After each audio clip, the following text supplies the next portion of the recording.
kritisismo at maging dun sa mga isinapanilang kaso sa impeachment process, pinapaluto sila na hindi liitimo at walang mandat ng ating Pangulo dahil sa Sandalaya. Papakita namin na ang mga bagay na to at yung mga salitang isinambit dito ay upang gawa lamang upang palabasin na meron talagang isinagawang pagdadaya ng mga halalan.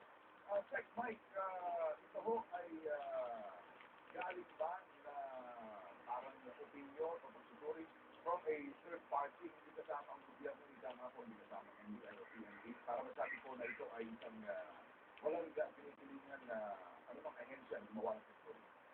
Yes, ito'y sama-samang pag-aamal na ginawa ng ilang mga nakakanap sa industriya kung paano ang paggawa ng mga recording, paano yung mga paglabas ng mga salita, paano ito binabago-bago, o ano man ang pagbabago, kung paano ito ginawa.